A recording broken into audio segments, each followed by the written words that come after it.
Hello guys, how are you all? I am Pramila and today my next question is कमला ने एक scooter खरीदने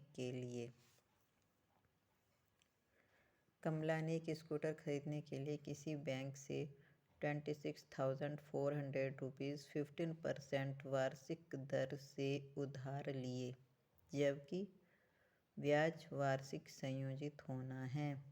2 वर्ष और 4 महीने के अंत में उधार चुकता करने के लिए उसे कितनी राशि का भुगतान करना पड़ेगा। ठीक है, यानी कि 2 ईयर्स एंड 4 मंथ्स के लास्ट में उसे टोटल अमाउंट उसको कितना उसे देना पड़ेगा। हमने टोटल अमाउंट मीन्स जिसमें मूलधन एंड ब्याज दोनों होता है, यानी कि P प्लस इंटरेस्ट दोनों होता है, तो वो उसे कितना उसे वापस करना पड़ेगा, चुकता करना पड़ेगा। तो P कितना है यहाँ पे, P दे रखा है, P यानी मूलधन,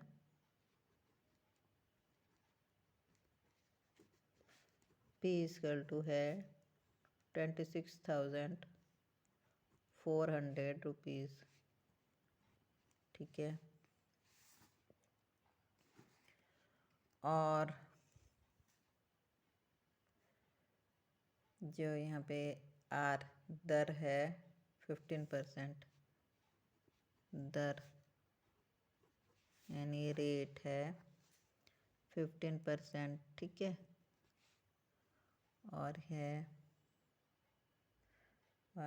जबकि 2 वर्ष और 4 महीने के अंत में है ना, तो N समय इक्वल टू 2 वर्ष एंड 4 मंथ्स, और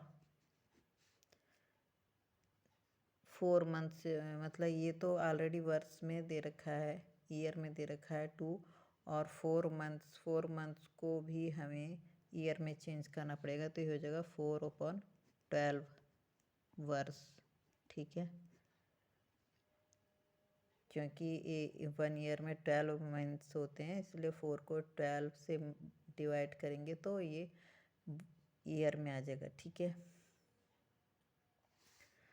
और हमें फाइंड आउट क्या क्या करना है, ये हमें फाइंड आउट करना है, और ये इंटरेस्ट ये भी हमें फाइंड आउट करना है। तो पहले ए फाइंड आउट करेंगे, ए जो टोटल अमाउंट ए आएगा, फिर उस पर पहले हम 2 ईयर्स के लिए टोटल अमाउंट फाइंड आउट करेंगे, 2 ईयर्स के लिए, है ना।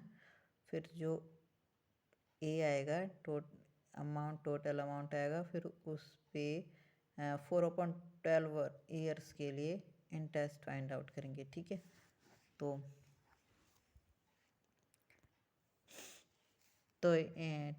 ए फाइंड आउट करने के लिए ए का फॉर्मूला क्या है, total amount is equal to P 1 + R/100 की पावर n।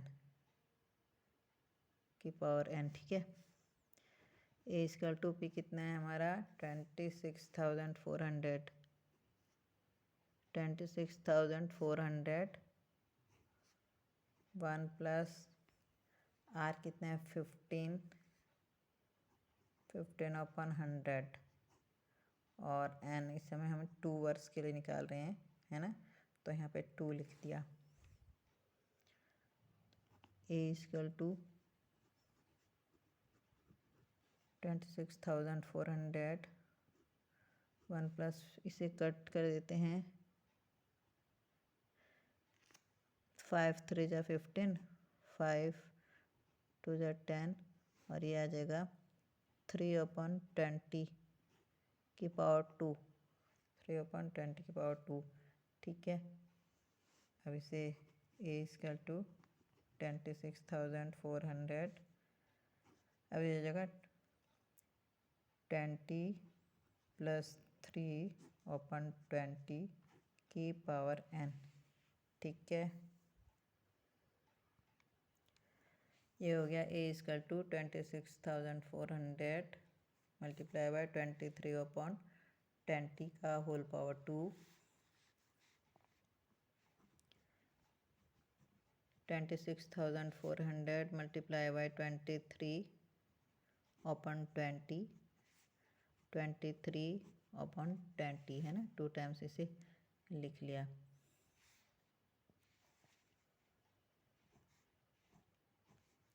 ये दोनों जीरो कैंसिल हो जाएंगी। अब इसे जब पूरा सॉल्व करेंगे तो इसका आंसर यहाँ पे आ जाएगा, टोटल अमाउंट आएगा 34914, ठीक है, यानी कि 34,914 रुपीज़, ठीक है। ये 2 वर्ष के लिए आया है। टोटल अमाउंट यानी मिश्र धन में जिसमें मूलधन और ब्याज दोनों ऐड होते हैं, ठीक है। अब ये जो टोटल अमाउंट आया है 2 ईयर्स के लिए, ये जो अब हम 4 मंथ्स के लिए इंटरेस्ट निकालेंगे, 4 मंथ्स के लिए जो हम इंटरेस्ट निकालेंगे उसके लिए ये क्या हो जाएगा, मूलधन बन जाएगा, है ना। इसी मूलधन पे 4 मंथ्स के लिए अब हम इंटरेस्ट फाइंड आउट करेंगे। तो 4 महीने या 4/12 ईयर्स यानी वर्ष के लिए SI फॉर साधारण ब्याज, सिंपल इंटरेस्ट। तो SI इक्वल टू क्या होता है,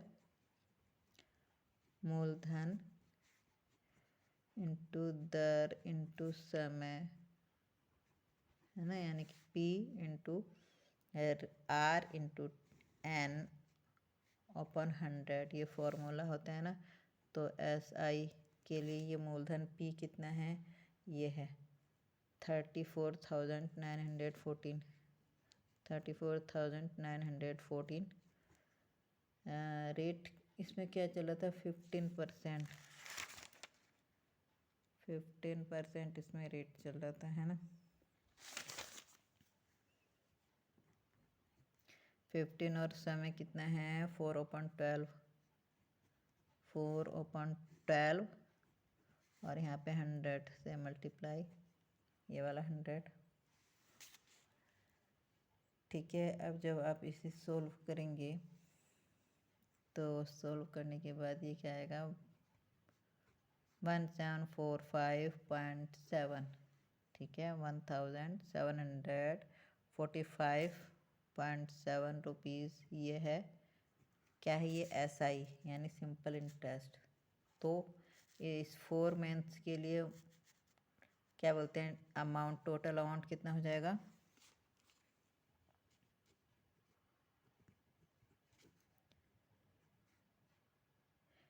सॉरी 4 मंथ्स के लिए नहीं, मतलब ये आया है SI आया है, तो हमें जो है पूरा टोटल अमाउंट कितना ऐसे पूछा हुआ है कि मतलब 2 ईयर्स और 4 महीने के अंत में उसे क्या बोलते हैं, 2 ईयर्स और 4 महीने के अंत में उधार चुकता करने के लिए उसे कितनी राशि का भुगतान करना पड़ेगा।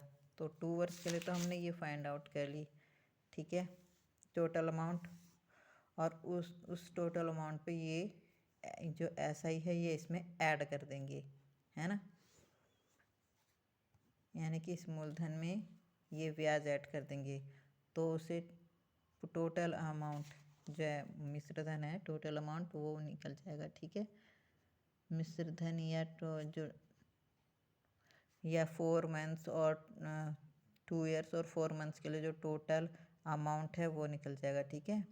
2 ईयर्स 4 मंथ्स के लिए टोटल अमाउंट यानी मिश्र धन इक्वल टू, ये जो मूलधन निकला था इसका 2 ईयर्स के लिए जो टोटल अमाउंट निकला था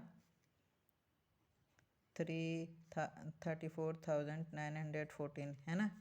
ये 4 मंथ्स के लिए जब हमने निकाला था तो ये मूलधन बन गया था, लेकिन ये है क्या, 2 ईयर्स के लिए ये टोटल अमाउंट यानी मिश्र धन है, टोटल अमाउंट निकला था ना। तो ये और प्लस ये जो इस पर सिंपल इंटरेस्ट आया है 1745.7, ठीक है।